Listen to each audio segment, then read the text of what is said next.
paka ndadzokera murewa musami Sabhuku chakwa murewa chiri kuti tani chiri kuti muri yeZimbabwe vagari vemunzvimbo vari kuchema vachiti muno munyika yeZimbabwe mune mutemo wekuti kana uri pamba pako semubereki right pane mitero inobhadharwa inoenda kukanzuro sokuti pamba iko zvinhu zvikuru tonzi kune vamwe varitoshedzera vachiti kana uri pamba mwana wese ari pamba ane mari yaanobhadhara semutero anditika abhadhara mari semutero mutero uyu unoendeswa kupi kukanzuro saka vari kuti munzvimbo mavari muri tobhadhariswa iko zvinonzi $5 ikunzi pamunhu $5 havana kuramba chikonzero ndo mutemo uriko kuti mutero uite sei ubhadharwe 2024 vachibva vabhadhara mutero 2025 vachibva vabhadhara mutero kusvika nhasi 2026 musekretari waSabhuku ndokurova mari yese ndokuzoona 2 years dzese mari haisi kuenda kukanzuro yariwana sekretari wani waSabhuku achibvunzwa tobo ndobva ambotisa okay ndokubva asodzoka iko zvinozvo ari munzvimbo but mari iyi haina kunobhadharwa so ivo vari kuti mari izvi haisina kubhadharwa mutemo unoti kudi kukanzuro unozonzi tisu tisina kubhadhara here kana ane mhosva ndiye akadya mari iyi Sabhuku ndokuunganidza vanhu veduwe mari hadzina kuenda dzakadyiwa nemunhu uyu ari kuti mari ndadzwana ndichavaya nazo asi ane mashoko anotaura kuvanhu ekuti mungandidii ndozivana nevakuru vari pamusoro alright saka ineni ndazama kubata Sabhuku yanga ichiramba ndokubva ndabata kansela kansela notera mashoko vachiti handisati nanogara navo pasi asi mashoko aya akasvika ndobvunza kansela nai kansela kana munhu achinge adya mari dzemutero imhosva yani yevakadyirwa here nevakadya here anotongwa nevapi zvikanzizvo munhu kana achinge amadya mari dzemutero anenge akanganisira community yake nokuti mari dzemutero dziyadzo kana dzakaenda kukanzuro inyaya yekuti dzinochengetwa but mari idzi 80% kana 70% inofanira kudzoka ichizoita development munzvimbo iyoyo mayabva okay kureva kuti nzvimbo yauraya inzvimbo yaanogara adya ari 1 asi achiurayira community yese ndo zvataura kansela kuti kana chichokwadi mari adya ndizvo zvinoda kuitika saka vanhu varamba vachibvunza vachiti kunguva zvairi kuramba ichienda mari isina kubhadharwa hapana mari siti toita sei hatina mhosva here inozobva kumusoro muri kuti sekretari wani akadya mari akabhenga ari sekretari waSabhuku ari sekretari waSabhuku ndobva adya mari akadya mari kwemakore mangani 2024 2025 2 years pavanobhadhara mari idzi dzemutero kuti dziende kukansela right pane here marisisi anofanira kudzoka pane marisisi avanofanira kupiwa dzobhadharwa kuna sekretari onori paSabhuku wake but Sabhuku akazoka achiti mari idzi hapana chauya murume yakadya mari baba Isabel imimi pamunoenda kukanzuro kunobhadhara marenzi munosvika muchibhadhara mari munopiwa risiti ichokwadi kuti mabhadhara mwedzi uno handiti kana mune backlog mabhadhara maclear pobasa pakanzi 000 kana kuti pasara chikwereti chechi 200 ichokwadi handiti pavanobhadhara mari pavanopa sekretari uyu achienda kunobhadhara kukanzuro pane marisisi anouya here mumazita evanhu marisisi anofanira kuuya but aiti ndichaudza marisisi pakazoonekwa kuti panga pasina munhu angapiwa risiti achibva atoshedzwa akabvuma akati hongu mari ndakapiwa but ndakaita sei ndakadya ndichakupai ndobva amboti tobo achibva ambotiza okay akatomonisa kumapurisa akati mari ndoita sei ndobhadhara ndobva ambotiza iko zvino zvakadzoka ringa kuti mabhawa achipedzisa kumana uchi mungandidini ndine vakuru ari kumusoro vandoziva munhu aibhadhara mari vaibhadhara $5 pamunhu saka pamba pano kunenge pane vanhu 4 pane 5 pane 6 kureva kuti mari dziripo mungaziva here kuti mari yese yakadyiwa imari regai ndizopiwa list papa achandipa list ndiSabhuku musha wenyu une vanhu vangani zvaune vanhu 50 pamusha wega wega pane vanhu vangani vanobhadhara mari dzacho vangani tozwa mari okay mataura kuti nyaya iyi yakaripotwa kumapurisa yakatomboenda kumapurisa munhu uyu akasungwa here haana kusungwa akati ndakunogadzirisa mari dzevanhu ndakunogadzirisa mari dzevanhu okay vakataurirana kumapurisa akati ndikudodzorera mari dzevanhu ndo zvakataura kumapurisa achibva adzokera hapana mari yakabhadharwa tobo sei nyaya isina kuenda kukoti ipapo manje mukomakeni ndo zviri kuchema vanhu vadii kusimudza nyaya iyi voenda kumapurisa kunoripota kuti muntu uyu hapana mari dzaakabhadhara. Munhu osungwa povhurwa kadhoketi oenda kukoti opiwa mutongo. Vakateerera ngoma kepi. Vanhu vari kutoziva pekutangira nepekuenda. Vakatoteerera izvozvo vari kutozvinzwa kuti vanofanira kuita sei. But mukati imomo mune vanhu. Ende hakusi kubva kune masabhuku nemasekitari kunobhadhara muteroka. Nyika yese kunobhadharwa nditika. Tichipedza ipapa tichaudzwa zvakare zvokuitwa nevamwe vari kurarama mukati menzvimbo dzavo kuti kwenyu kwavo kwakambodyiwa mari. Pakakadyiwa vakaita sei? Kukana kwadyiwa mutemo unoti kudii? Kana kuchisungwa munhu uyezve inoripotwa kupi? Uyezve mutemo unoti kudii? Vakateerera Zimbabwe izvi because hazvisi kwamuri wakwega. Zviri nyika yese. Iye munhu haakwanisi here kuenda kunozvibhadhara rega mutero wake. Ndio patisingazivi kuti why mari ichiendeswa kwaSabhuku. Kana kuti Sabhuku anonzi Sabhuku mune umwe ngano yakamira nemari yake nemari yemhuri yake. Okay. Chimbobvunza so that inoudza kaZimbabwe kuti munhu haakwanisi here kuzvibhadhara ega. Handiti? Okay. Kana zvisingaite sei pakatora nguva yakareba 2 years munhu uyu achingotenderera asina kubatwa. Iko ndozva kutoganza. Kana chitaura nyaya yekuti ndine vakuru andowirirana kusvibisa kauko.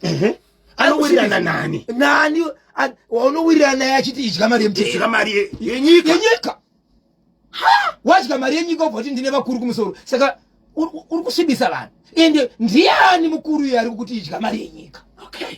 All right. Zimbabwe, tibatsirei. Munofunga kuti nyaya yekwamutoko iyo murewa. Nyaya kwamurewa.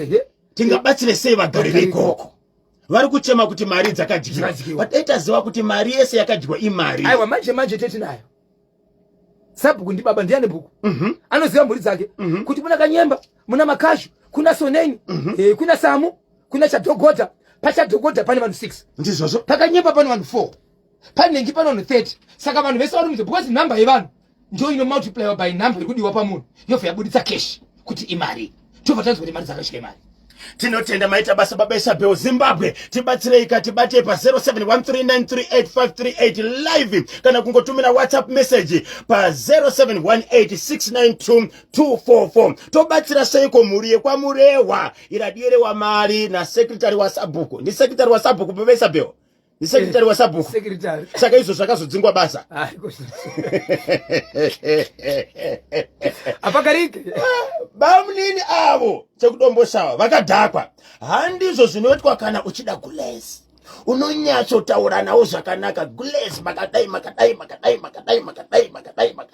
Kwete zvokutemba kuti ndiwe uripo bamnini zvokugara naka izvo kudhara ikoko. Ndimutsiroka Victor Katioti Nashe Gotora Alec Gweja London British Singaipa Kelvin Joao Addington Pkwanya Trimo Liba Constable Gwena pa Epworth Police Station Desire Gwedeza Prominent Mandombo Regaisa Morobaya Brian Madziwanzira ndinozi the Radio Inspector Shekman Matono panyanga panyatate. Iwa banini ava vekudombosha vane makore mangariko? Atazobvunza makore avo but vane musha. Asi ndiri kuona imwe nzira inenge vari kushandisa. Yokuti mukadzi uyu akaroora kudhara mukoma wedu. Saka tinongofanira kungoita zvotoda. Hakuna zvinhu zvakadaro. Simba rake riri papi. Hakuna zvinhu zvakadaro. Mudzimai uyu ane wotopinda muground wega wotokwidya futi usitaka start. Uyatore padodzi. Mudzimai uyu ane kodzero dzake. Ende mashoko ari kutaura nabamnini ayo. Sure oh.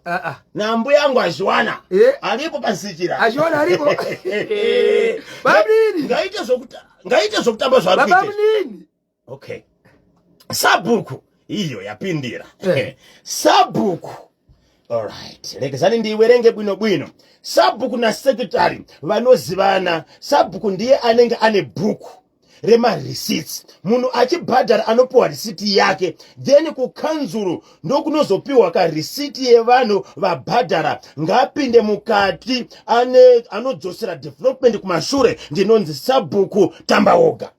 Ichokwadi kana kanzera vataura kwanze anenge adzikisa development yemunzvimbo. So Sabhuku ndiye anenge ane ma receipts. Ndikabhadhara kwamuri munondipa receipt yangu.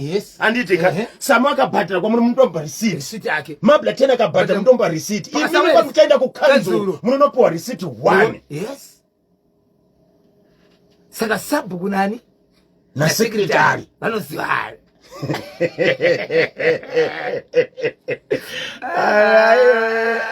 Vateveri ndikumubata vachisabu KB na Bosho ndakaita chokuti gym ndiri pa Senton South Africa. Fambai hatina nguva mufarise timu yangu kwazvimba pachikambi apo kwa hamuna kunyora kazita kuti munonzi Nhai vakomana vana kunyora zita kuti ndiani ari kutibata ari paSenton paSouth Africa. Ndikandimpe zita. Chimuti. Wavoti ndichimuti. 18 minutes past 11 regai kati pinde muchitoro neGB Ethmovazi. Secretary wa Sabhuku anoda shamu ine munyu. Havapengi avo. Ndinonzi Sinikiwe Mtombeni outer United Arab Emirates akachibata chimuti. Yes. Kwanzi na Honorable Martin Matinyanya ndakachibata zvangu. Varimo mumbaro. Kwanzi ndakati hayo kuva nende kupi baba. Zvichemo hazvidi kutukana vari kureka. Ndizvozvo. Ende kana vachitobuda ndisatoodza mumwana kuti ndichambobuda vakomana. Right. Ziso rangu tarisira zvichemo ngazvifambe. Vati pane zvichemo zvedu zvavasati vagadzirisa. Honorable Matinyanya. Vanowanzokasira kudavira. But papa wakati nonokei. Wakati nonokei. Honorable Martin Matinyanya. Pane pamakati nonokei kugadzirisa kulumbisani tipe isusu right. Wow. Secretary wa Sabhuku itsotsi anofanira kusungwa adzose mari yevanhu uye bamunini ngavangotaura nesweet voice maiguru vanogona kudyira zvake zvobva zvaita. Ndinonzi Elder Farai Mukandakure paGreen Valley. Halo maiguru inda muchitaurira pasi asi muri kurwara. Muri kurwara? Chi? Muda kudyei? Muda kudyei? Vana vari sei? Mangwana ndiri kusvika ipapa ndiri kandiso kwa heka kutodzera munhu padhuza nditi. Teinyoroshi chiko. Vane makore mangani bamunini? Ada kumatsvaga. Ada kutomatsvaga. Tofana kuita conference yevarume. Yevarume. Handiti? Kudzidzisana masvikiro. Masvikiro. Eka. Madzimai anobatwa sei? Unosvika sei? Unochengeta. Mana sekuru tiripo mani. Donia pawimbo Shehudu kunotoni. Yes. Please ndokumbirawo kakanyemba na Bozho ndiite happy birthday 50 years nasi ndinonzi Mai Spencer gogova Adonai pawimbo Shehudu kunotoni. Mai Spencer gogova Adonai pawimbo Shehudu kunotoni. Ayo makuru izvi. Makuru kuti varovere kamboka edu kaya. Right. Vanhu vanicharovera kanziyo aka. Kune anonzi iye anochidzira kuti happy birthday kuna Chale Chembe pamwe chete na Evaristo Mbombi. Vese pamwe chete na mbuya va Adania. Right. Mai nenge yavo. Mai Spencer avandiri kam. Vese ipapa Chale Chembe munomuziva ndiwe kubendera vanhu. Chizinga chimapostoli kambe vabanika chero tunguru vetirimbira popo ndame mararaze kumuka unde bakwe kwatikondo Jesu kanaka. Mapastori kumutarazu masinde pangoma kampata dotsi kunotorambira sina muswe. Baba nganga mai walo ine ndejaya antazi kangonya kaunda Jesu akanaka. Ya mendi wo varoya vanapiro bomba. Rikiti vu. Ndokumbira kukwasirwawo mudzimai wangu Amai Zamasiya vari kumabvuku pamwe chete kana Honorable Member of Parliament Honorable Scott Sakupwanya Boss Scott na hanzi na Maskiri kana kuti baba eto ndinonzi Joe Rasa ndiri kumabvuku baba Isabel hanzi ndiri kukumbira kukwasirwawo kamudzimai wangu Amai Zamasiya kumabvuku na Honorable Member wedu Honorable Sakupwanya Boss Scott Sakupwanya na Maskiri kana kuti baba eto ndinonzi Joe Rasa ndiri kunoko kumabvuku. Joe Rasa. Marasa muriko here akachibata chimuti kuti tinotenda Sabhuku itai order vanozivana avo na secretary. Then pamba apo hapana kuitwa kachidobi seke kuma Sabhuku deals here. Ndiri kunzwa kahwema kekadhiri kaSabhuku chete. Kupa dombosha vachiko futi zvanga zvapera zvakanaka wani. Bamunini wapindwa nei chando here madzikira here bamunini munhu anopfimbwa kwete kutuka endi kurambwa kuriko ikodzero iyoyo futi kurambwa. Ndinonzi Joshua Mazadza mukomana wechidhindo nganganga ndiri kuborodo pana Wishdon. Avaiwe vateereri regai katinzwe kuti vamwe vari kuti kudini chimuti chiri kutapira kuti tapi tapi dzodzo ndinonzi batapiwa ndiri kustone ridge kudhemu kuri seko kustone ridge kudhemu nhasi 0718692244 motumira ka whatsapp message kana kungofona pa 0713938538 mubva mapinda ka live pachimuti handiti ka South Africa iri kupisa South Africa iri kushoka nenge moto kaipina bozho ndakakubatai kuno ku South Africa ndinonzi hard life mangava kana kuti baba shelter ukasaverenga yangu ndinokupa mubhadha urova pakatsikasika ndimukoma hard life mangava kana kuti baba shelter variko kumuzansi ku South Africa vakachibata chimuti kuti dzvi